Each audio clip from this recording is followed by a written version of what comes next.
Salon de beauté Luminel vous présente le journal.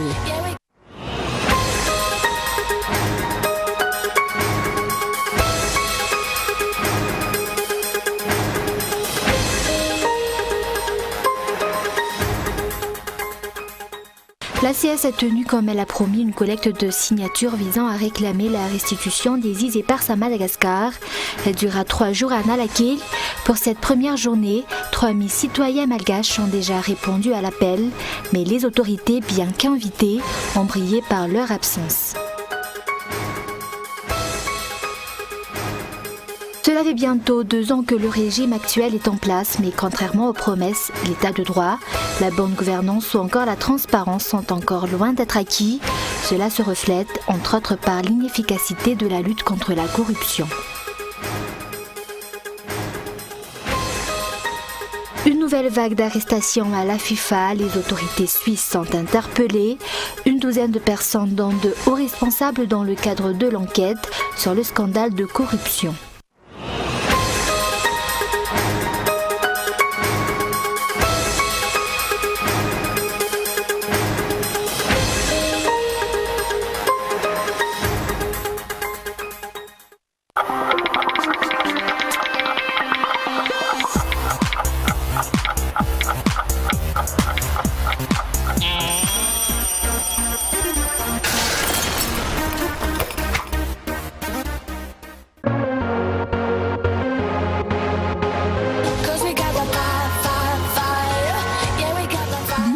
Un nouveau look, onglerie, coiffure et coupe tendance, coiffure mariée, tissage et extension cheveux, lissage brésilien, extension cils, maquillage. Luminel Béouric, Verescalien 4 foot. 034 01 816 59 033 11 859 98. Luminel, osez être la plus belle.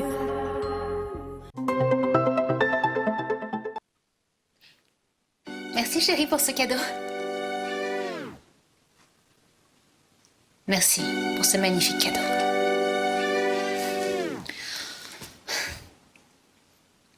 Merci mon amour pour cette splendide fourchette. Avec les bouquets Canal+, offrez-vous un cadeau qui vous fera vraiment plaisir. Retrouvez en exclusivité le meilleur du cinéma pour toute la famille. Et de grandes aventures sur Télétoon+, rien que pour les enfants. Vibrez d'émotion devant les séries sensationnelles de Novelas TV. Sans oublier les plus grands rendez-vous sportifs comme le Boxing Day. Et cette année encore, les abonnés sont vraiment gâtés. Pour tout réabonnement avant le 24 décembre, encore plus de chaînes offertes pendant 2 semaines.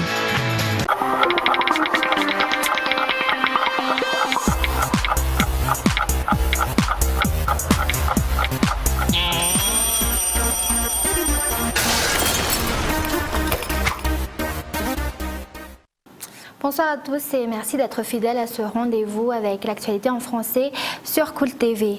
À la une aujourd'hui, l'ACS a tenu, comme elle a promis, une collecte de signatures visant à réclamer la restitution des îles éparses à Madagascar.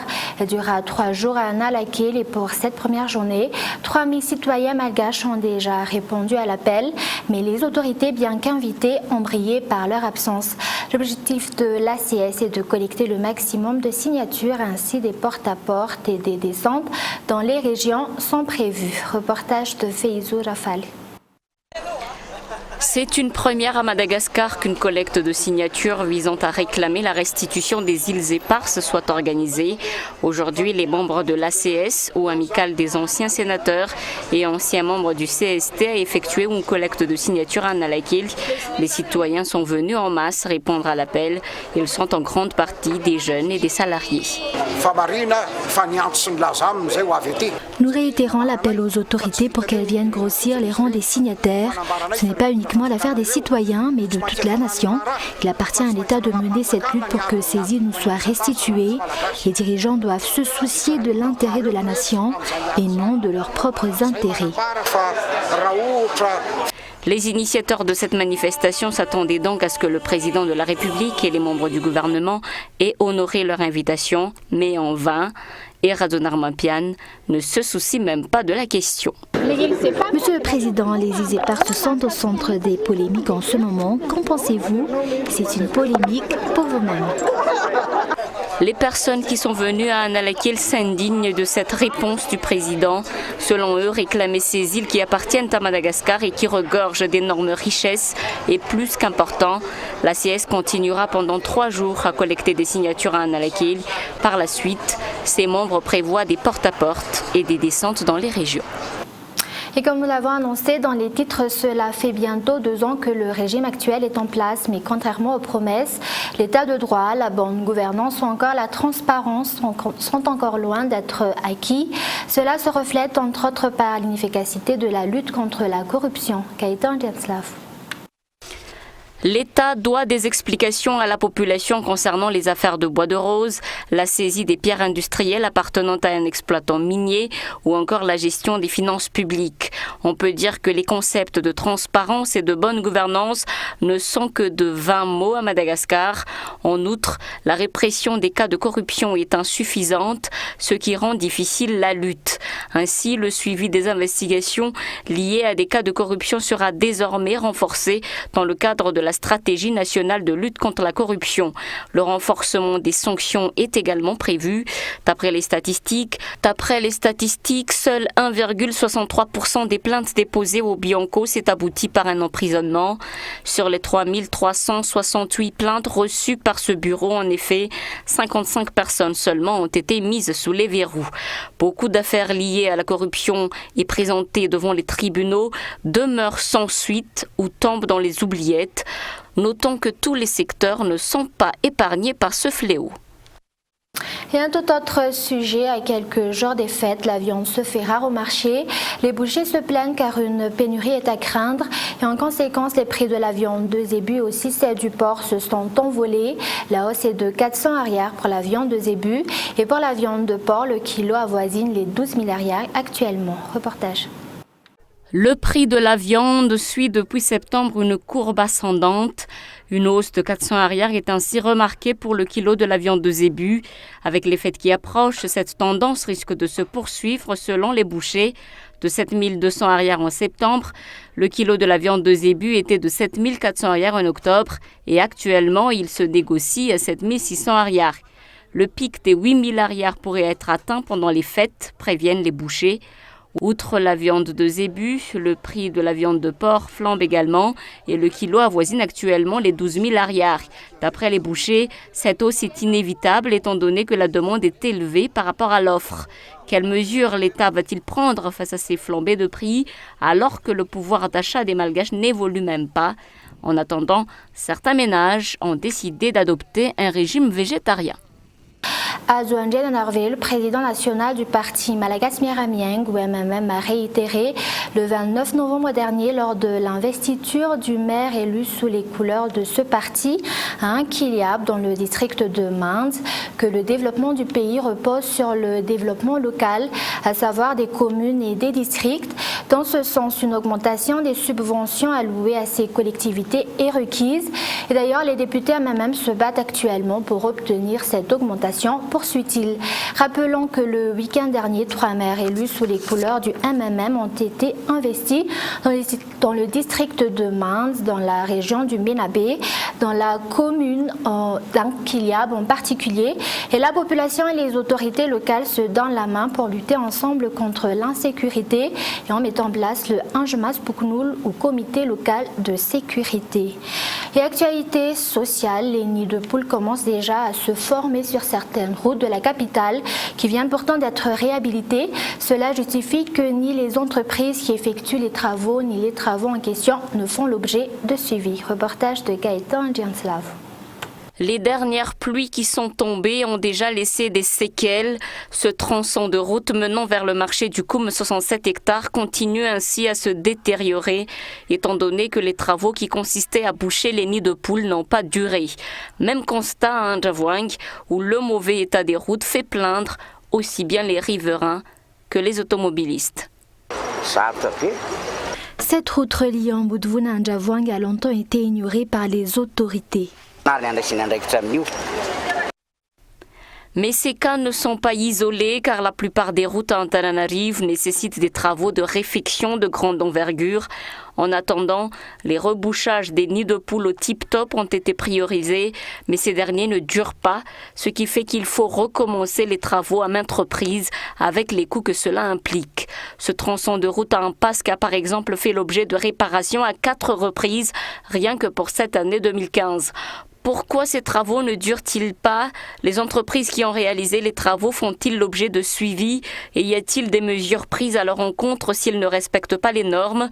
En tout cas, 50 millions d'ariars sont alloués au suivi et évaluation pour le compte du ministère des Travaux publics, tel qu'inscrit dans la loi des finances 2015.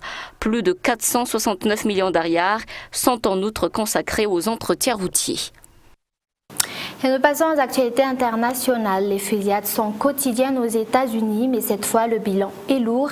14 morts en Californie lors d'un repas de fête. Et Barack Obama plaide une nouvelle fois en renforçant le contrôle des armes à feu. Reportage de France 24. Les premiers blessés sont traités à même le sol, au milieu de la route. Nous sommes à San Bernardino, une ville de 200 000 habitants à l'est de Los Angeles, en Californie.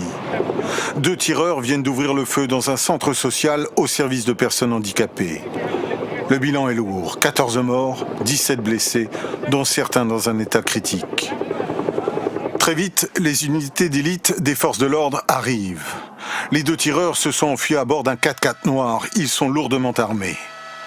Les policiers investissent tout le quartier. Par petits groupes, ils entrent dans chaque maison, fouillent tous les véhicules et les garages. Un peu plus tard, la voiture des suspects est signalée. Les véhicules blindés de la police approchent rapidement. La fusillade est intense. Les 2 suspects sont abattus. Une jeune femme de 27 ans, Tashfin Malik, dont la nationalité n'est pas connue, et un Américain de 28 ans, Sayed Farouk, dont voici la photo. Sayed Farouk était un employé du comté de San Bernardino. Il participait à une fête de Noël dans le bâtiment où a eu lieu la tuerie. Il était à la fête et il est parti avant la fin. Il avait l'air très en colère. La police a rapidement évacué les 200 personnes qui se trouvaient dans le bâtiment. Les 2 tireurs étaient armés de fusils automatiques. Ils portaient des tenues noires et ils étaient cagoulés. Mais la plupart des rescapés n'ont pas vu grand-chose. Je me suis réfugié sous un bureau, j'avais ma fille avec moi. Grâce à Dieu, on va bien. Je pense aux familles qui ont perdu l'un des leurs. Cette nouvelle tuerie de masse soulève une émotion considérable aux États-Unis. Une nouvelle fois, le président Obama a répété qu'il n'était pas normal que les États-Unis soient le premier pays au monde à connaître de telles tueries collectives et qu'il était urgent d'y mettre fin. À l'heure actuelle, le FBI essaye de déterminer avec précision les motivations du couple de tireurs. Une nouvelle vague d'arrestations à la FIFA. Les autorités suisses sont interpellées. Une douzaine de personnes, dont de hauts responsables, dans le cadre de l'enquête sur le scandale de corruption. France 24. Sur cette photo, les 2 hauts responsables de la FIFA arrêtés par les autorités suisses. Le Paraguayen Juan Ángel Naput, président de la Confédération sud-américaine, et le Hondurien Alfredo Awid Banegas, à la tête de la nord-américaine. Les 2 dirigeants sont soupçonnés de corruption et de blanchiment d'argent. L'opération de police a eu lieu ce matin dans un hôtel de Zurich, à la demande des États-Unis qui réclament l'extradition des 2 suspects. Les autorités suisses ont expliqué ces arrestations dans un communiqué. Ces cadres haut placés auraient été payés en l'échange de la vente de droits marketing en lien avec la diffusion de tournois en Amérique latine et de qualifications pour la Coupe du Monde. Ces personnes auraient accepté des pots de vin de plusieurs millions. La FIFA est déjà éclaboussée par plusieurs scandales de corruption. En mai dernier, 7 responsables avaient été arrêtés dans les mêmes circonstances et le même hôtel, tous soupçonnés de corruption. Le même jour, des perquisitions avaient été menées par le FBI au siège de la CONCACAF à Miami. Aujourd'hui, ils sont au total 14 membres ou anciens de l'instance du football mis en cause dans le scandale de corruption. La justice américaine évoque des pots de vin et des rétrocommissions qui atteignent les 132 millions d'euros. Des pratiques qui ont commencé dans les années 90. Poussé à la démission de la présidence de la FIFA, Sepp Blatter est aujourd'hui visé par une procédure pénale. Les autorités suisses enquêtent sur un paiement de 1 800 000 € qu'il aurait versé à Michel Platini en 2011, pour une mission qu'il aurait effectuée entre 1999 et 2002. Platini risque de son côté une radiation à vie. Ironie du sort, ces nouvelles arrestations interviennent le jour où le comité exécutif de l'instance se penche sur les réformes à mettre en place pour redorer le blason de la FIFA. Et pour terminer ce journal, un rappel des grands points développés. La CS a tenu, comme elle l'a promis, une collecte de signatures visant à réclamer la restitution des îles éparses à Madagascar. Elle durera 3 jours à Nalakil et pour cette première journée, 3000 citoyens malgaches ont déjà répondu à l'appel, mais les autorités, bien qu'invitées, ont brillé par leur absence. Et cela fait bientôt 2 ans que le régime actuel est en place, mais contrairement aux promesses, l'état de droit, la bonne gouvernance ou encore la transparence sont encore loin d'être acquis. Cela se reflète entre autres par l'inefficacité de la lutte contre la corruption. Et enfin, une nouvelle vague d'arrestations à la FIFA. Les autorités suisses ont interpellé une douzaine de personnes, dont 2 hauts responsables dans le cadre de l'enquête sur le scandale de corruption. Et voilà, c'est la fin de ce journal. Merci de l'avoir suivi. Excellente soirée sur Cool TV. Au revoir.